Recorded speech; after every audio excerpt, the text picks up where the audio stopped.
ಗುರುಗಣಾಧಿಪತಯೇ ನಮಃ.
ಈ ಭರತಖಂಡವನ್ನು ಮುಂದುವರಿಸುವಂತಹ ಹೊಣೆಗಾರಿಕೆ ಮುಂದಿನ ಪೀಳಿಗೆಯವರೆಲ್ಲರಿಗೂ ಕೂಡ ಸಲ್ಲುತ್ತದೆ.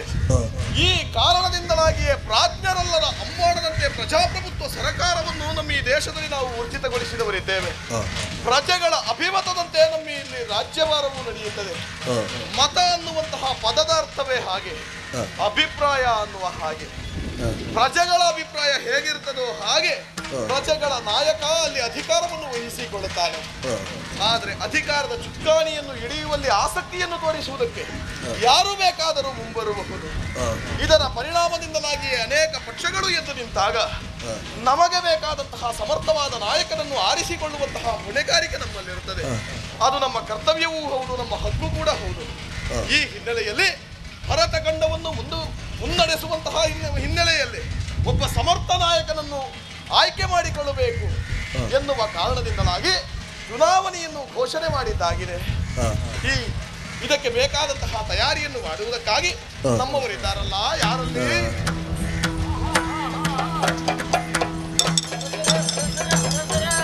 ತಾರಕ ಈಗಾಗಲೇ ನಮ್ಮವರೆಲ್ಲರಿಗೂ ಕೂಡ ಸಂದೇಶವನ್ನು ಈ ಮೊದಲು ಒಂದು ಸಲ ಕಳುಹಿಸಿ ಆಗಿದೆ. ಸಂದೇಶ ಕೇಳಿದ ಕ್ಷಣದಲ್ಲಿ ಬಂದು ಸೇರಿದಂತಹ ಜನರನ್ನು ನೋಡುವಾಗ ಎಲ್ಲಿ ಹೇಗೆ ಇರಬೇಕು ಅಂತ ಗೊತ್ತಿಲ್ಲ ಅಲ್ಲ. ಹೌದು, ಎಲ್ಲರಿಗೂ ಕೂಡ ಮತ್ತೊಮ್ಮೆ ಮಗದೊಮ್ಮೆ ಪುನವೊಮ್ಮೆ ನೀನು ಈ ಸಂದೇಶವನ್ನು ತಲುಪಿಸಬೇಕು. ಇವತ್ತಿನ ಸಂದೇಶ ಮುಂದಿನ ಸಂದೇಶ, ಹೌದು, ದೇಶದ ಸಂದೇಶ. ದೇಶಕ್ಕೊಬ್ಬ ಸಮರ್ಥ ನಾಯಕನನ್ನು ಆಯ್ಕೆ ಮಾಡಿಕೊಳ್ಳುವಲ್ಲಿ ಚುನಾವಣೆಯನ್ನು ಆಯೋಜಿಸಲಾಗಿದೆ. ಪ್ರತಿಯೊಬ್ಬನೂ ಕೂಡ ಕಡ್ಡಾಯವಾಗಿ ಚುನಾವಣೆಯಲ್ಲಿ ಭಾಗವಹಿಸಲೇಬೇಕು. ಮತ ಎನ್ನುವಂತಹದ್ದು ದಾನವಾಗಬೇಕೇ ಹೊರತು ಮಾರಾಟದ ಸುತ್ತಾಗಬಾರದು. ಹಾಗಾಗಿ ಪ್ರತಿಯೊಬ್ಬನು ಆತನ ಅಭಿಮತದಂತೆ ಮತಗಟ್ಟೆಗೆ ಬಂದು ಮತವನ್ನು ದಾನ ಮಾಡಬೇಕಾಗಿ ಎಲ್ಲರ ಕಡೆಗೂ ಕೂಡ ತಲುಪುವ ಹಾಗೆ ಈಗಾಗಲೇ ಡಂಗುರವನ್ನು ಸಾರಿಸಿದ್ದೀಯಾ. ಮಗದೊಮ್ಮೆ ಡಂಗುರ ಸಾರಿಸಿ ಎಲ್ಲರಲ್ಲಿಯೂ ಜಾಗೃತಿ ಹುಟ್ಟುವಂತಹ ಕಾರ್ಯಕ್ರಮವನ್ನು ನೀನು ಮಾಡಬೇಕು. ಆಗಲಿ ಅಲ್ವೇ? ಈಗ ತಾನೇ ನೀವು ಹೇಳಿದಾಗ ಮಾನವ ಸರಪಳಿ ಆಯ್ತಲ್ಲ, ಇನ್ನು ಅವರಿಗೆ ವಿಷಯ ಮುಟ್ಟಿಸಬೇಕಾದ ಸರಪಳಿಯ ಮುಖೇನ ಪ್ರತಿಯೊಬ್ಬನಿಗೂ ಸಂದೇಶ ತಲುಪಬೇಕು, ಪ್ರತಿಯೊಬ್ಬನು ಇದರಲ್ಲಿ ಭಾಗವಹಿಸಬೇಕು. ಆದ್ರೂ ಸ್ವರ ಕೇಳಬೇಕಲ್ಲ. ಹೌದು. ಆದ್ರೆ ಒಂದೇ ಕಡೆಯಲ್ಲಿ ಸ್ವರ ಕೇಳುವುದಲ್ಲ, ಅಂಗೂರವನ್ನು ಹೊರಡಿಸಿ ಎಲ್ಲ ಕಡೆಗೆ ಸ್ವರ ಕೇಳಬೇಕಲ್ಲ. ಈ ಕರ್ತವ್ಯವನ್ನು ನಿನಗೆ ನೀಡಿದ್ದೆ. ನಾನು ಮಾಡ್ತೇನೆ. ಕೇಳಿರಿಡ ಗುರವಿಗನ ಬೆಳುವೆ ಜೋಜಮ ಬೇಗ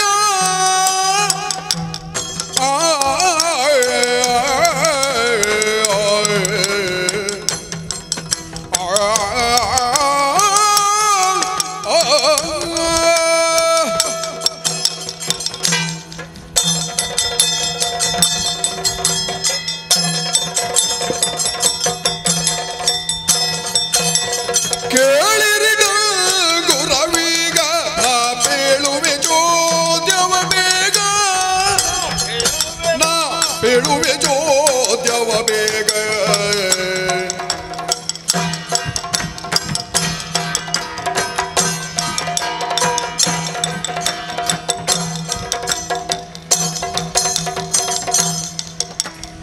ಹೇಳಿರಿ ಕೇಳಿರಿ ಮತದಾನದ ಶುಭ ವೇಳೆಯು ಬರುತ್ತಿದೆ, ಹಕ್ಕನು ಜಲಯಿರಿ ಕೇಳಿರಿ ಸಂಗುರವೀಗನ ಪೇಳುವೆ ಚೋದ್ಯವ ಬೇಗ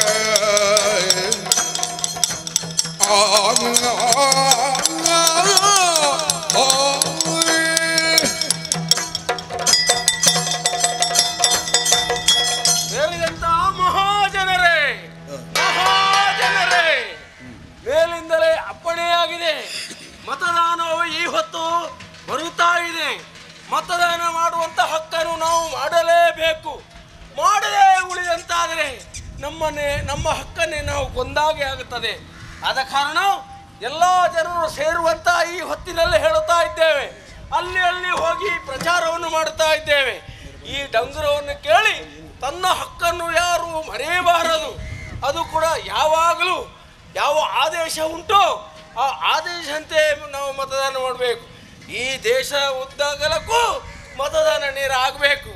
ಅದು ಕೂಡ ಹೇಗೆ ಧರ್ಮೋತ್ತಾದಂಥ ಮತದಾನ ಆಗಬೇಕು ಎಂಬುದಾಗಿ ನಿಮಗೆಲ್ಲರೂ ಹೇಳುವುದಕ್ಕಾಗಿ ಮೇಲಿಂದಲೇ ನಾವು ಡಂಗುರವನ್ನು ಸಾರಿಸಿಕೊಂಡು ಬಂದಿದ್ದೇವೆ. ಯಾವ ಲೆಕ್ಕದಲ್ಲಾದರೂ ಕೂಡ ಯಾವ ವಿಚಾರದಲ್ಲಿ ಕೂಡ ಯಾವುದೋ ಮತದಾನವನ್ನು ಮಾರಾಟ ಮಾಡುವಂಥ ವ್ಯವಸ್ಥೆಗೆ ಮುಟ್ಟಬಾರದು. ಮತದಾನ ಎಂಬುದು ಅತಿ ಪವಿತ್ರ.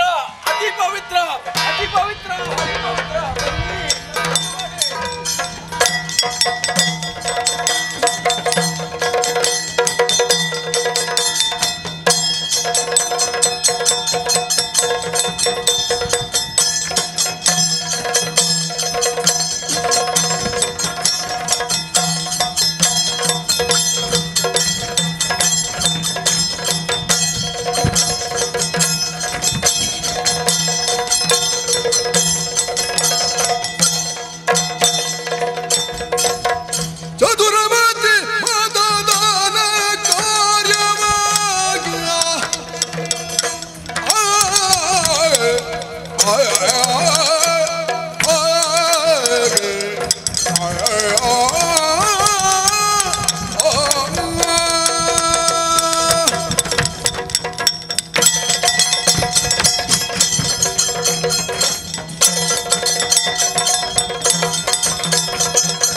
ಚತುರಮತಿ ಮತದಾನ ಕಾರ್ಯವಾಗಿ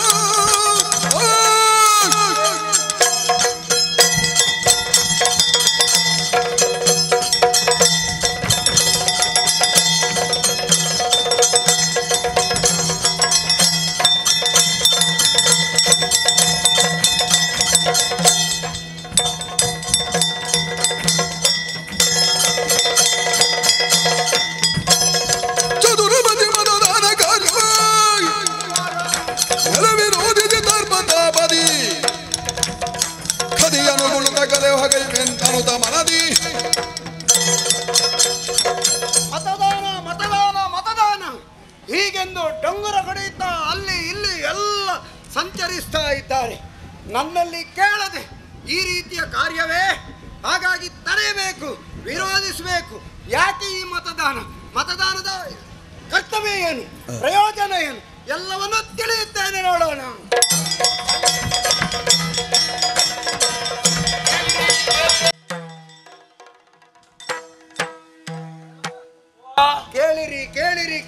ಅಂತ ಹೇಳ್ತಾ ಇದ್ದೀಯ. ಅದು ಕಿವಿ ಇದ್ದವರಿಗೆ ಹೇಳಿದ್ದು. ಇದು ಓ ಯಾರಲ್ಲಿ ಕೇಳಿದ್ದಿ ನೀನು? ಅಲ್ಲ, ಕಿವಿ ಇದ್ದವರಿಗೆ ಕೇಳಿ ಅಂತ ಹೇಳಿದ್ದು. ಕೇಳಿ ಕೇಳಿ ಅಂತ ಬಾಯಿ ಬರದವರಿಗೆ ಕಿವಿ ಕೇಳಿದ್ರೆ ಕೈ ಭಾಷೆಯಲ್ಲಿ ಹೇಳೋದು. ಹಾಗೆ ನೀನು ಎಲ್ಲಾ ಭಾಷೆಯಲ್ಲಿ ಹೇಳೋದಕ್ಕೆ ಬದ್ಧ ಸಿದ್ಧ ಅಂತ ಗೊತ್ತು. ಹೌದು ಹೌದು. ಆದ್ರೆ ನೀನು ನನ್ನಲ್ಲಿ ಕೇಳಿದ್ದೀಯಾ? ಓ ಡಂಗುರ ಹೊಡಿಬೇಕಂತ ಯಾರಲ್ಲಿ ಕೇಳಿದ್ದೀಯ? ಡಂಗುರ ಹೊಡಿಬೇಕಂತ ಮೇಲಿಂದಲೇ ಆಜ್ಞೆ ಬರುವಾಗ. ಮೇಲಿಂದಲ್ಲಿ ಆಕಾಶದಿಂದ ಆಜ್ಞೆ ಬಂದದ? ಅಲ್ಲ, ಇದಕ್ಕೊಂದು ಆಡಳಿತ ಅಂತ ಉಂಟು. ಆಡಳಿತ? ಆ ಆಡಳಿತ ಉಂಟು. ಹಾ. ಆಡಳಿತವಾದ ಒಳಗ ಮತ್ತೊಂದು ಆಡಳಿತ ಬರಬೇಕಾದರೆ ಅದಿರ್ಬೇಕು ಅಂತ ಇದ್ದರೆ ಅದಕ್ಕೊಂದು ವ್ಯವಸ್ಥೆ ಅಂತ ಉಂಟು. ಸರಿ, ಈಗ ಅಮ್ಮ ಇದ್ದರೆ ಸಾಲದು, ಅಪ್ಪನೂ ಬೇಕು. ಇದು ಯಾರೋ ಹೇಳಿದ್ದಾರೆ ಅಂತ ನೀನು ಕಾರ್ಯ ಮಾಡ್ತಾ ಇದ್ದೀಯಲ್ಲ. ಮತದಾನದ ಈ ಪ್ರಚಾರ ಅಂದ್ರೆ ಒಂದು ಪಕ್ಷದ ಪ್ರಚಾರ ಅಲ್ಲ. ಈ ದೇಶದಲ್ಲಿದ್ದಂತಹ ಪ್ರತಿಯೊಬ್ಬ ಪ್ರಜೆಯು ತನ್ನ ಮತದಾನವನ್ನ ಹಕ್ಕನ್ನು ಬಿಡದೆ ಮಾಡಬೇಕು. ಇನ್ನು ಮಾಡಿದ್ರೆ ಜಾಗ್ರತೆ. ಏನು ಮಾಡಬಾರ್ದು ನೀನು. ಯಾಕೆ? ಯಾರು ನಿನಗೆ ಮಾಡಿದ್ದು? ನಿನ್ನ ಮೇಲಿನವ ಅಂತ. ಹೌದು ಹೌದು ಹೌದು ಹೌದು. ಮೇಲಿನವ ಯಾರು? ನಾನು ನೋಡ್ತೇನೆ. ಅಧಿಕಾರಿಗಳು ಮೇಲಿನವ. ಮೇಲಿನ ಅಧಿಕಾರಿಗಳನ್ನು ನಾನು ವಿರೋಧಿಸ್ತೇನೆ. ಈಗ ಅದು ಬೇಡ ಅಂತ ಹೇಳಿದ್ರೆ, ಅದು ಬೇಡ ಅಂತ ಹೇಳಿದ್ರೆ ತಲೆ ಕಡಿತೇನೆ. ಅಲ್ಲಲ್ಲ, ನಿಮ್ಮ ಪರವಾಗಿ ನಾನು ಪ್ರಚಾರ ಮಾಡಬೇಕು ಅಂತ ಹೇಳುವುದಾ? ನನ್ನ ಪರವಾಗಿ ಪ್ರಚಾರ ಅಲ್ಲ. ಮತ್ತೆ ಇದು ಯಾಕೆ ನಿನಗೆ ಈ ಕೆಲಸ? ಅದಕ್ಕಾಗಿ ವಿರೋಧಿಸುವುದಕ್ಕಾಗಿ ಬಂದಿದ್ದೇನೆ. ಚತುರಮತಿ ನಾನು. ನೀನು ತಡೆಯೋರಿದ್ದೀರಿ ಅಂತ ಆದರೆ ನೋಡಿಕೊಳ್ಳೋರಲ್ಲ. ಅಯ್ಯೋ ಅಯ್ಯೋ.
ನಮ್ಮ ರಾಜ ಜಾಗೃತಿ ವರ್ಮರ ಅಪ್ಪಣೆಯಾಗಿದೆ. ಮತದಾನದ ಬಗ್ಗೆ ಡಂಗುರ ಹೊಡೆಯುತ್ತಿರುವಾಗ ಚತುರಮತಿ ಎಂಬವನಂತೆ ವಿರೋಧಿಸುತ್ತಾ ಕಲಹಗೈದನಂತೆ. ಅವನನ್ನು ಶಿಕ್ಷಿಸಬೇಕಂತೆ.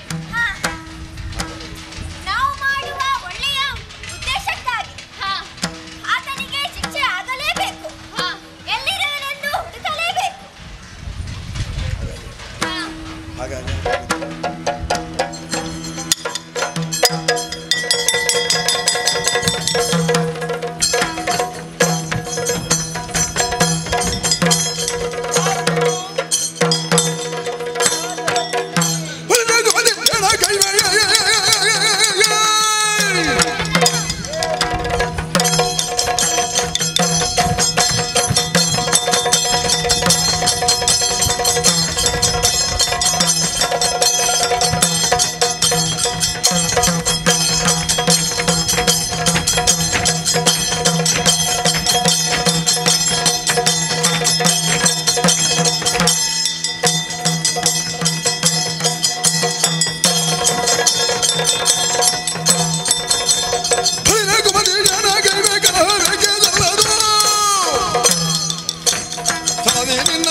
ನೀವೇನು ಅರ್ಗರು ನೋಡೋಣ ಬನ್ನಿ.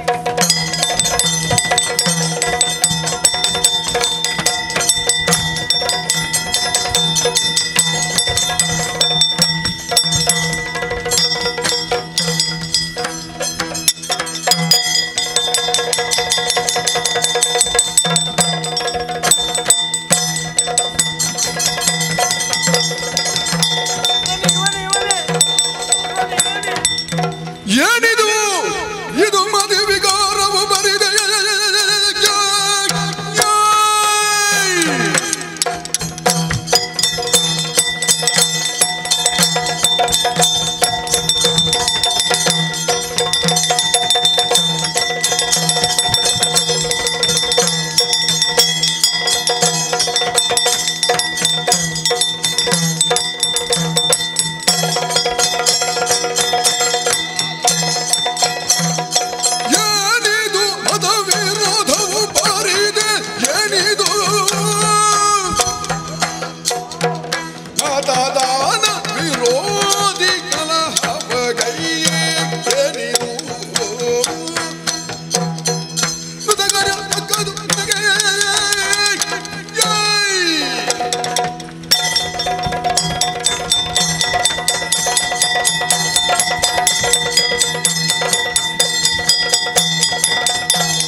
ಏನು ಯಾಕೆ ಬಂದೆ ಇಲ್ಲಿ? ಎಲ್ಲರೂ ಮತಗಟ್ಟೆಗೆ ಕಡ್ಡಾಯವಾಗಿ ಒಂದು ಮತದಾನವನ್ನು ಮಾಡಬೇಕು ಎನ್ನುವ ಹಾಗೆ ಘೋಷಣೆಯನ್ನು ಹೊರಡಿಸಿದ್ರೆ ನಿಮ್ಮವರನ್ನೆಲ್ಲ ಸೇರಿಸಿಕೊಂಡು ತಡೆಯುವುದಕ್ಕೆ ಮುಂದಾಗಿದ್ದೀಯೋ?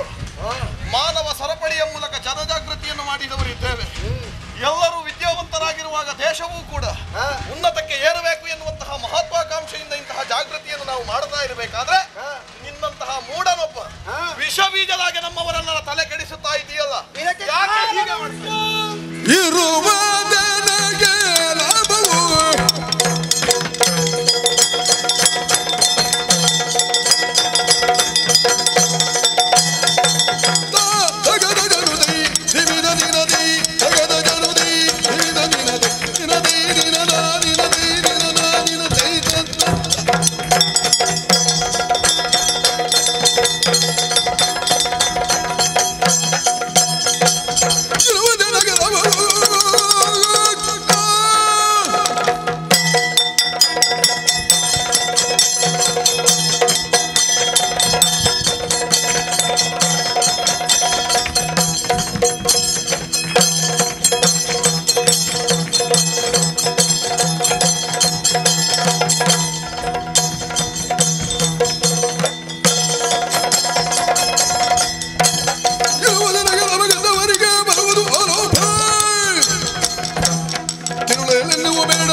ನಾಯಕನೇ ನೀನು ಇತ್ತ ಕಡೆಗೆ ಬಂದವನಿದ್ದಿ. ಮತದಾನಕ್ಕೆ ಡಂಗುರವನ್ನು ಹೊಡೆಸಿದವನೇ ನೀನು. ನೀನು ಮತದಾನದ ಡಂಗುರವನ್ನು ಹೊಡೆಸುವಾಗ ಮೊದಲಾಗಿ ಛತ್ರವತಿಯಾಗಿರುವಂತ ನನ್ನಲ್ಲಿ ಕೇಳಬೇಕು. ಅದನ್ನು ಕೇಳಲಿಲ್ಲ ಅಂದ್ರೆ ಇಲ್ಲಿ ಇದ್ದವರು ಎಲ್ಲರೂ ಮತದಾನದಲ್ಲಿ ಪಾಲ್ಗೊಳ್ಳಬೇಕಿದ್ರೆ ನೀನು ಸಮಾಲೋಚನೆಯನ್ನು ಮಾಡುವಾಗ ಎಲ್ಲರಲ್ಲೂ ಸಮಾಲೋಚನೆಯನ್ನು ಮಾಡಬೇಕಿತ್ತು. ನನ್ನಲ್ಲಿ ಸಮಾಲೋಚನೆ ಮಾಡಲಿಲ್ಲ. ನನ್ನ ಹಾಗೆ ಇನ್ನೆಷ್ಟೋ ಜನರಲ್ಲಿ ಸಮಾಲೋಚನೆ ಮಾಡದೇ ಇರಬಹುದು. ನನ್ನ ಉದ್ದೇಶ ಇಷ್ಟೇ, ಮತದಾನ ಯಾಕೆ ಮಾಡಬೇಕು, ಅದರ ಕರ್ತವ್ಯ ಏನು, ಅದರ ಹಕ್ಕು ಏನು, ಇದನ್ನು ತಿಳಿಯುವ ತನಕ ಬಿಡುವುದಿಲ್ಲ.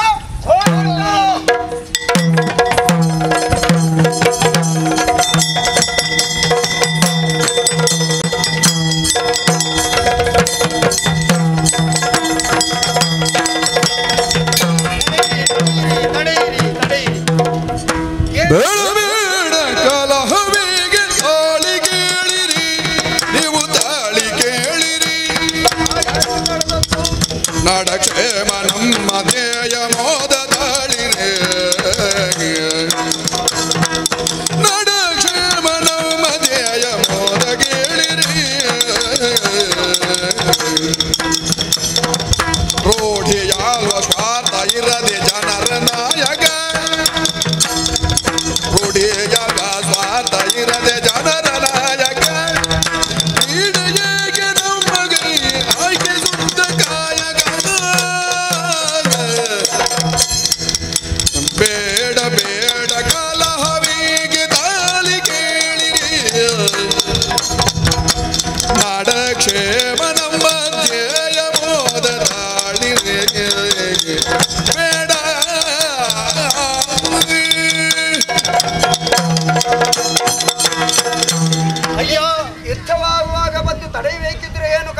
ಅನ್ನೋದು ಬೇಕಲ್ಲ. ಇಬ್ಬರೊಳಗೆ ಯುದ್ಧ ಆಗುತ್ತಾ ಇದೆ ಎನ್ನುವುದಾದರೆ ಯಾವುದೋ ಭಿನ್ನಮತ ಅಥವಾ ಸಂಘರ್ಷ ನಿಮ್ಮೊಳಗೆ ಆಗಿದೆ. ಮತದಾನ ಯಾಕೆ ಆಗಬೇಕು ಎನ್ನುವುದು ನನ್ನದಾದಂತಹ ವಿವಾದದ ವಿಚಾರ. ಇವನ ವಿಚಾರವಾದರೆ ಏನು? ಮತದಾನ ಆಗಲೇಬೇಕು, ಈ ಬಗ್ಗೆ ಜಾಗೃತಿ ಮೂಡಿಸಬೇಕು ಅನ್ನುವ ಕಾರಣಕ್ಕಾಗಿ ಡಂಗುರವನ್ನು ಹೊರಡಿಸಿ. ಸರಿಯೇ ಸರಿ. ಯಾಕೆ ಅಂದರೆ ಇದೊಂದು ಆಡಳಿತ ವ್ಯವಸ್ಥೆ ಇರುವಂತಹ ದೇಶ. ಇಲ್ಲಿ ಜನರಿಂದ ಜನರಿಗಾಗಿ ಜನರಿಗೋಸ್ಕರ ಎನ್ನುವ ಕಲ್ಪನೆಯಲ್ಲಿ ಪ್ರಜೆಗಳೇ ಪ್ರಭುಗಳು ಎನ್ನುವ ಮಾದರಿಯಲ್ಲಿ ಪ್ರಜಾಪ್ರಭುತ್ವದ ಆಡಳಿತವನ್ನು ನಡೆಯುತ್ತಾ ಇರುವಾಗ ಆ ಆಡಳಿತಕ್ಕೆ ಅನುಗುಣವಾಗಿ ಮತ್ತೆ ಮತದಾನ ಆಗಬೇಕಾದುದು ಅದು ಹೊಣೆಗಾರಿಕೆಯೂ ಹೌದು, ಕರ್ತವ್ಯವೂ ಹೌದು. ಈ ರೀತಿಯಾಗಿ ಇರುವಾಗ ಮತದಾನಕ್ಕೆ ಅಡ್ಡಿಪಡಿಸುವಂತಹ ನಿನಗೆ ಆ ಕಾರಣವಾದರೂ ಏನು ಎನ್ನುವುದನ್ನು ತಿಳಿಯಬೇಕಲ್ಲ. ಮತದಾನ ಮಾಡುವುದರಿಂದ ಏನು ಪ್ರಯೋಜನ ಇದೆ ಅಂತ ಕೇಳುತ್ತಾ ಇರೋದು. ನಿನ್ನಂತಹವರು ಅದೆಷ್ಟೋ ಮಂದಿ ಇಂತಹ ಪ್ರಶ್ನೆಯನ್ನು ಅಡಿಗಡಿಗೆ ಬಾರಿ ಬಾರಿಗೆ ಕೇಳುತ್ತಾ ಇದ್ದಾರೆ. ಮತದಾನದಿಂದ ಆಗುವ ಪ್ರಯೋಜನ ಏನು? ಹೇಳಿ ಕೇಳಿ ಪ್ರಜೆಗಳೇ ಪ್ರಭುಗಳು ಎನ್ನುವ ಮಾದರಿಯ ಆಡಳಿತ ವ್ಯವಸ್ಥೆ ಇದು. ನಾವು ನಮಗೆ ಎಲ್ಲವೂ ಬೇಕು ಎನ್ನುವಂತಹ ಪಟ್ಟಿಯನ್ನು, ಬೇಕುಗಳ ಪಟ್ಟಿಯನ್ನು ಇಡುತ್ತೇವೆ. ನಮಗೆ ಕುಡಿಯಲು ಶುದ್ಧ ಜಲ ಬೇಕು, ಓಡಾಡಲು ಒಳ್ಳೆಯ ರಸ್ತೆ ಬೇಕು, ವ್ಯವಸ್ಥೆಗಳೆಲ್ಲವೂ ಸರಿ ಇರಬೇಕು. ಇದೆಲ್ಲವೂ ನಮ್ಮ ಅಪೇಕ್ಷೆಯಾಗಿದೆ. ಇದೆಲ್ಲವೂ ಸರಿ, ಆದ್ರೆ ನಾವು ದುಡಿಯದಿದ್ರೆ ತಿನ್ನುವುದಕ್ಕಾಗುತ್ತದೋ? ಮತದಾನ ಮಾಡಬೇಕಿದ್ರು ನಾವು ದುಡಿಯದೆ ಮತದಾನ ಮಾಡುವುದಕ್ಕಾಗುತ್ತದೋ? ಅಲ್ಲಿ ಸರದಿಯಲ್ಲಿ ನಿಲ್ಲುವುದು ಮತ್ತೊಂದು ಕಷ್ಟ. ಇದೆಲ್ಲ ತೊಂದರೆ ಅಲ್ವಾ ಅಂತ ಹೇಳ್ತಾ ಅಲ್ಲಿಯೇ ಇರುವುದು ನಿನ್ನಂತಹವರ ತಪ್ಪು ಕಲ್ಪನೆಗಳು. ಏನು ತಪ್ಪು? ನಾವು ದುಡಿಯುತ್ತೇವೆ, ನಾವು ತಿನ್ನುತ್ತೇವೆ ಅಂತ ಹೇಳಿದರೆ, ಕೇವಲ ನಾವು ಅಂತ ಹೇಳಿದರೆ ನಮ್ಮ ಪರಿಧಿ ಅದು ಇಷ್ಟಕ್ಕೆ ನಿಲ್ಲುವುದಿಲ್ಲ. ನಮ್ಮ ಸಂಸಾರ ಮತ್ತೇನಿದೆ ಅಲ್ಲಿ? ನಾವು ಎನ್ನುವುದು ವಿಸ್ತಾರವಾದಾಗ ಈ ಸಮಾಜ ಕಾಣುತ್ತದೆ, ಸಮಾಜ ಮತ್ತಷ್ಟು ವಿಸ್ತಾರವಾದಾಗ ರಾಜ್ಯ ಕಾಣುತ್ತದೆ, ರಾಜ್ಯ ಮತ್ತಷ್ಟು ಬೆಳೆದರೆ ದೇಶ ಕಾಣುತ್ತದೆ. ದೇಶ ಸುಭಿಕ್ಷವಾಗಿ ಇರಬೇಕಿದ್ದರೆ ನಾನು ಏನು ಮಾಡಬೇಕು? ಕೇವಲ ನಾನು ನನ್ನ ಸಂಸಾರ ಎನ್ನುವಷ್ಟ ಮಟ್ಟಕ್ಕೆ ಇದ್ದರೆ ದೇಶ ಖಂಡಿತವಾಗಿಯೂ ಉದ್ಧಾರವಾಗುವುದಿಲ್ಲ. ದೇಶ ಉದ್ಧಾರವಾಗಬೇಕಿದ್ದರೆ ನಾವುಗಳು ನಮ್ಮ ಕರ್ತವ್ಯವನ್ನು ಸರಿಯಾದ ಹೊತ್ತಿಗೆ ಸರಿಯಾದ ರೀತಿಯಲ್ಲಿ ನಿಭಾಯಿಸಬೇಕು. ನಮಗೆ ಹೇಗೆ ಎಲ್ಲವೂ ಬೇಕು ಎಂದು ನಾವು ಅಪೇಕ್ಷೆ ಪಡುತ್ತೇವೆಯೋ ಆ ಬೇಕಾದುದಕ್ಕೆ ಪೂರಕವಾದುದನ್ನು ನಾವೇನು ಮಾಡಬೇಕು ಎನ್ನುವಾಗ ಮತದಾನದಂತಹ ಸಮಯದಲ್ಲಿ ಹಿಂದೆ ಉಳಿಯದೆ ಯಾರು ಪ್ರಜೆಗಳೇ ಪ್ರಭುಗಳು ಎನ್ನುವಂತಹ ಕಲ್ಪನೆ ಇದೆಯೋ ಅದು ನಿಜವಾಗಬೇಕಿದ್ದರೆ, ಸಾಕಾರವಾಗಬೇಕಿದ್ದರೆ, ನಾವು ಪ್ರಜೆಗಳು ನಿಜವಾಗಿಯೂ ಪ್ರಭುಗಳಾಗಬೇಕಿದ್ದರೆ ನಮ್ಮ ಮತದಾನದ ಹಕ್ಕನ್ನು ಸರಿಯಾಗಿ ನಿರ್ವಹಿಸಬೇಕು, ನಿಭಾಯಿಸಬೇಕು. ಹಾಗಾದ್ರೆ ಆಯ್ಕೆಯಾದವರು ಜನನಾಯಕರಲ್ಲ, ಜನಸೇವಕರು. ಜನಸೇವಕರಾಗಿ ಅವರು ಆಯ್ಕೆಯಾದಾಗ ಅವರಿಂದ ನಮಗೇನು ಮಾಡಬೇಕೋ ಮಾಡಿಸಬೇಕೋ ಅದನ್ನು ಮಾಡಿಸಲು ಕೇಳಲು ನಾವು ಹಕ್ಕುಬದ್ಧರಾಗಿರುತ್ತೇವೆ. ಉತ್ತಮ ಆಯ್ಕೆಯಾಗಬೇಕೆ? ಉತ್ತಮ ರೀತಿಯ ಆಯ್ಕೆಯಲ್ಲಿ ಸುದೃಢ ಸರ್ಕಾರ ಒಂದು ರಚನೆಯಾಗಬೇಕಾಗಿದೆ. ಆ ರಚನೆಯ ಉದ್ದೇಶವೇ ಮತದಾನ ಎನ್ನುವಂತಹದ್ದು. ಮತದಾನದ ಹಕ್ಕು ಅದು ನಮ್ಮ ಕರ್ತವ್ಯ ಕೂಡ ಹಾಗೆ ಇದೆ. ಕೇವಲ ಹಕ್ಕು ಅಂತ ತಿಳಿದುಕೊಂಡರೆ ನಾನು ಒಬ್ಬ ಮತದಾನ ಮಾಡದಿದ್ದರೆ ಏನಾಗುತ್ತದೆ, ಹೀಗೆ ಪ್ರತಿಯೊಬ್ಬರು ಆಲೋಚನೆ ಮಾಡಿದರೆ ನಾನು ಎನ್ನುವಂತಹ ಒಬ್ಬನೇ ಸೇರಿ ನಾವು ಹೇಳುವುದನ್ನು ಕೇಳಿದ್ದೇವೆ. ಹನಿ ಕೂಡಿದರೆ ಹಳ್ಳ, ಸಮುದ್ರವು ಅದು ನೀರಿನಿಂದ ತುಂಬಿರಬೇಕಿದ್ದರೆ ಇಂತಹ ಅದೆಷ್ಟೋ ಹಳ್ಳ ಕೊಳ್ಳಗಳು ತೊರೆಯಾಗಿ ಹರಿದು ನದಿಯಾಗಿ ಸಾಗರವನ್ನು ಸೇರಬೇಕು. ಅದೇ ರೀತಿಯಾಗಿ ನಮ್ಮ ಒಬ್ಬೊಬ್ಬರ ಮತದಾನವು ಹನಿ ಕೂಡಿ ಹಳ್ಳವಾಗಿ, ನದಿಯಾಗಿ, ತೊರೆಯಾಗಿ, ಸಾಗರವಾಗಿ ಸುದೃಢ ಸರ್ಕಾರವೊಂದು ಬರಬೇಕಿದ್ದರೆ ಪ್ರತಿಯೊಬ್ಬರು ನನ್ನ ಕರ್ತವ್ಯ, ನನ್ನ ಹೊಣೆಗಾರಿಕೆ ಮತದಾನ ಎನ್ನುವುದನ್ನು ತಿಳಿದುಕೊಂಡು ಆ ಮತದಾನದ ಹಕ್ಕನ್ನು ಸರಿಯಾಗಿ ಚಲಾಯಿಸಬೇಕು. ಇದು ಎಲ್ಲರ ಕರ್ತವ್ಯವೂ ಹೌದು, ಎಲ್ಲರ ಹೊಣೆಗಾರಿಕೆಯೂ ಹೌದು. ಈ ಹೊಣೆಗಾರಿಕೆ ಕರ್ತವ್ಯ ಜತೆಯಾದಾಗ ಅದು ನಮ್ಮ ಹಕ್ಕು ಆಗಿ ಮಾರ್ಪಾಡಿಕೊಂಡು ನಾವು ಆರಿಸಿದವರಿಂದ ಒಳ್ಳೆಯ ಕಾರ್ಯಗಳನ್ನು ನಾವು ನಿರೀಕ್ಷಿಸಲು ಸಾಧ್ಯ. ನಾಳೆ ಅವರು ಕಾರ್ಯ ಮಾಡದಿದ್ದರೆ ನಾವು ಅಧಿಕಾರಯುತವಾಗಿ ಅವರನ್ನು ಪ್ರಶ್ನಿಸಲು ಸಾಧ್ಯವಾಗುತ್ತದೆ. ಇದೆಲ್ಲವೂ ಆಗಬೇಕಿದ್ದರೆ ಯಾರು ಜಾಗೃತಿ ವರ್ಮ ಇವತ್ತು ಮತದಾನದ ಕಾರ್ಯದ ಬಗ್ಗೆ ಮತದಾನವನ್ನು ಮಾಡಬೇಕು ಎಂದು ಜನರಿಗಾಗಿ ತಿಳಿ ಹೇಳ್ತಾ ಇದ್ದವನು ಅದು ಒಳ್ಳೆಯ ಕಾರ್ಯ ಎಂದು ತಿಳಿದುಕೊಂಡು ನೀನು ಕೂಡ ನಿನ್ನಂತಹವರು ಕೂಡ ಮತದಾನದಿಂದ ನಮಗೆ ಒಳ್ಳೆಯದಾಗುತ್ತದೆ. ಕೇವಲ ನಮಗೆ ಮಾತ್ರ ಒಳ್ಳೆಯದಾಗುವುದಲ್ಲ, ನಮ್ಮ ದೇಶಕ್ಕೆ ಒಳ್ಳೆಯದಾಗುತ್ತದೆ. ಸರ್ಕಾರ ಸುದೃಢವಾಗಿ ರಚನೆಯಾದರೆ ನಮಗೊಂದು ಒಳ್ಳೆಯ ಆಡಳಿತ ವ್ಯವಸ್ಥೆ ಬರುತ್ತದೆ. ಅದು ಬರಬೇಕಿದ್ದರೆ ನಮ್ಮ ಹಕ್ಕನ್ನು, ನಮ್ಮ ಕರ್ತವ್ಯವನ್ನು ನಾವು ಚಲಾವಣೆ ಮಾಡಬೇಕು. ಈಗ ಸಂತೋಷವಾಯಿತು, ಅರ್ಥವಾಯಿತು. ಮತದಾನ ಸುಕ್ಷೇಮವಾಗಿ ನಡೆಯಲಿ. ಎಲ್ಲರೂ ಒಟ್ಟಾಗಿ ಮತದಾನ ಮಾಡೋಣ. ಎಲ್ಲರೂ ಒಟ್ಟಾಗಿ ಮತದಾನ ಮಾಡೋಣ. ಎಲ್ಲರಿಗೂ ಶುಭವಾಗಲಿ, ಎಲ್ಲರಿಗೂ ಮಂಗಲವಾಗಲಿ, ದೇಶಕ್ಕೆ ಒಳಿತಾಗಲಿ.